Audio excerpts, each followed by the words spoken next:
Hi guys, and welcome back to Your Old Toys. Now, as promised in an earlier video, on May 4th we were going to be looking at the Star Wars Cinefantastique, so that's what we're going to be doing today. Now,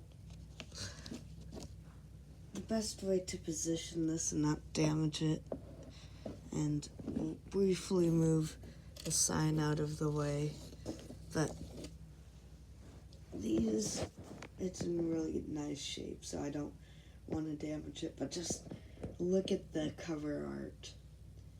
The Death Star TIE Fighters, Darth Vader's TIE Fighter, and I don't know if you guys can see this, but there's actually TIE Fighters and X-Wings going in the trench, and some planets off in the background. Now this is just an amazing, rad cover for a magazine. So, just so nobody steals the video, we have to put that in there. Now,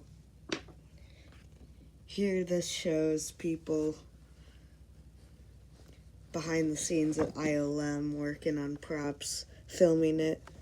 You can find the videos, the Death Star out in the parking lot, working on Darth Vader's TIE Fighter, and that was the finished prop. The land speeder, of course, some X-Wings, and of course, the blockade runner. So those are all models. Now, I'm flipping to the Ralph McQuarrie art because it's amazingly cool art. So here we go. I just opened to it. That's probably the best image in this entire magazine. That's not the cover. Just look at it. Just amazing. So that's an early sketch of a Y-Wing at Yavin Base. There's multiple Y-Wings and a little transport truck, but just amazing. Early sketch of Han Solo and Chewbacca, which, if you guys watched Rebels, which Gen Xers didn't really, but it was made more for Gen Z kids and, well, very young Gen Alpha, as it came out in 2014. That would be Zeb from Rebels, and he was briefly in Book of Boba Fett, although I could be wrong. Could be Ahsoka, but again, I could be wrong. I don't know that one off the top of my head. It was a new Disney show, that's all I know. So and this is original, it's all been updated now, but these are some original blast effects. And if you are picking up, those are fireworks. So there's a Y-Wing making a bomb and run, more Death Star, more blockade runner, and even more blockade runner. I could spend an entire, I could make a video that is easily over an hour, probably over 2 hours on this magazine.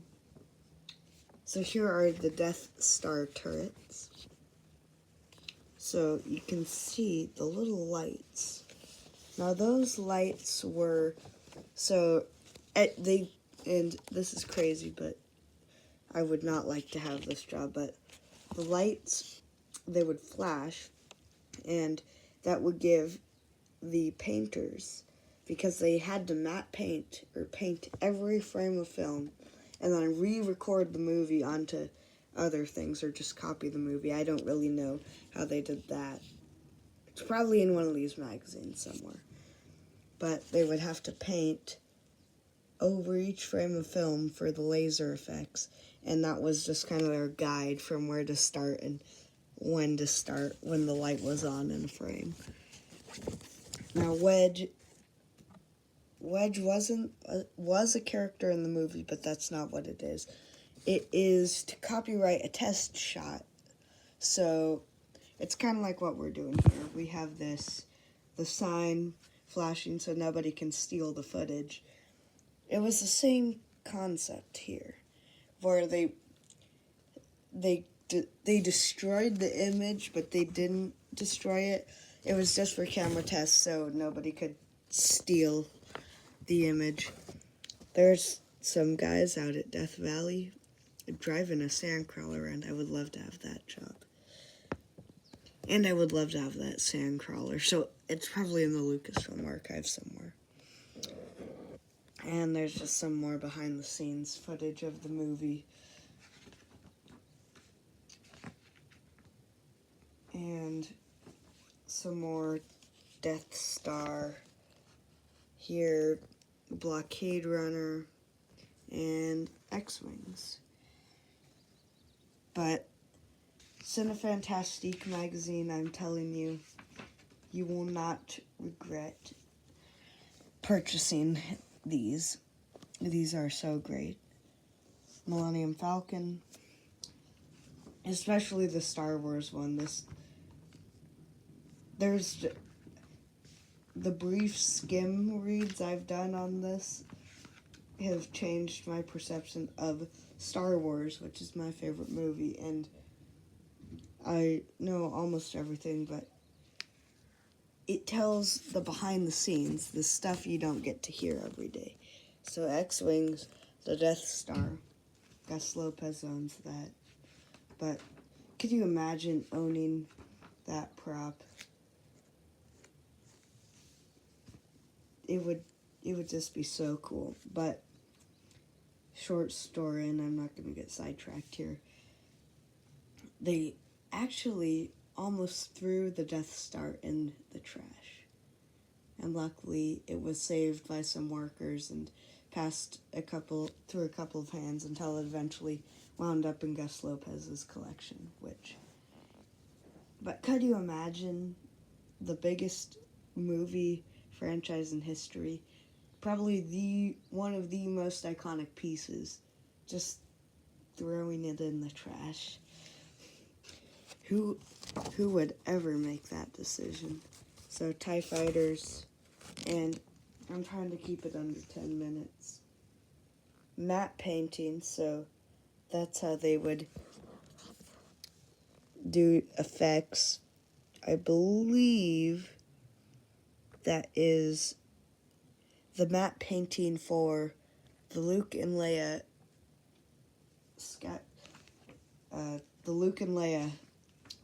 rope swing scene, or grappling hook swing, or however you say it. If this video gets over 100 views, I will review this magazine, Close Encounters of the Third Kind. I'll do that if this video gets over 100 views.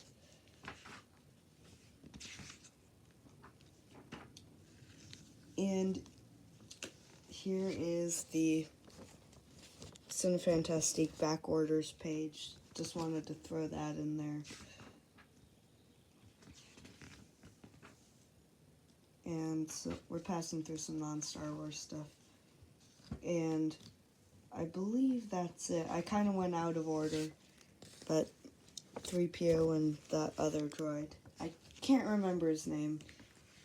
U-3PO was the droid in Empire Strikes Back that looked identical to that one, I believe.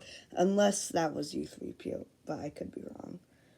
Cantina aliens, more Cantina aliens.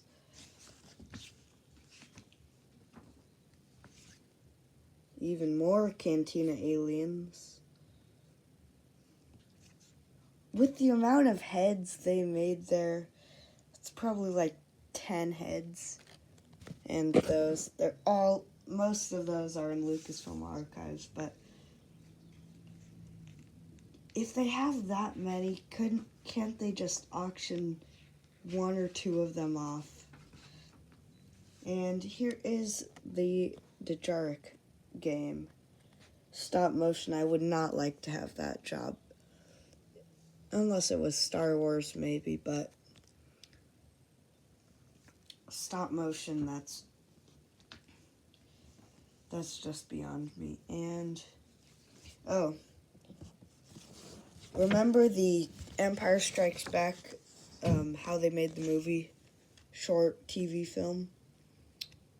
So everybody, I guarantee it, after everybody saw that, they would go out and with a wrench or hammer and bang on the power cables to make the laser blast sound effect. And it talks about it here before that film was even made, that how they made The Empire Strikes Back.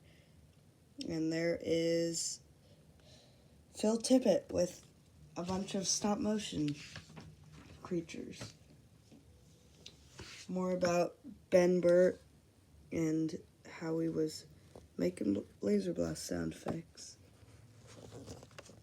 And there is Joe Johnston painting the Rebel Blockade Runner. And we are back at the Ralph McQuarrie Art, so we'll end it there. You've seen the whole magazine. Okay, we'll go past. There's that weird kind of droid and a Y-Wing that somebody is holding over their ILM. We're back to the Death Star TIE Fighters. I'm just kind of flipping through. Millennium Falcon. Those unedited explosions. X-Wing explosion.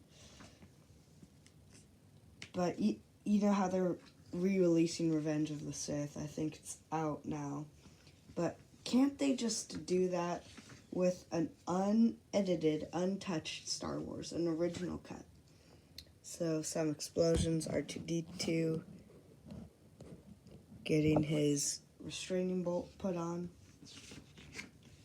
And one last kind of look at those explosions.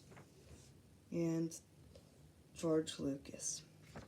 So guys, we went over 10 minutes. I tried to keep it short, but it's May 4th. We'll go a little bit deeper into this on May 25th, because that is when the original Star Wars came out. So today's to you millennials and Gen Z, Gen Alpha, and yes, Gen Beta. Happy Star Wars Day. But to me, a handful of millennials, Gen Z, and all of Gen X, Star Wars Day is at the end of the month. So we will do a deeper dive on the official Star Wars Day, not today, but that was just a skim. Again, I'll do Close Encounters of the Third Kind if this video gets over 100 views. Thank you all for watching, and I will see you all in the next video.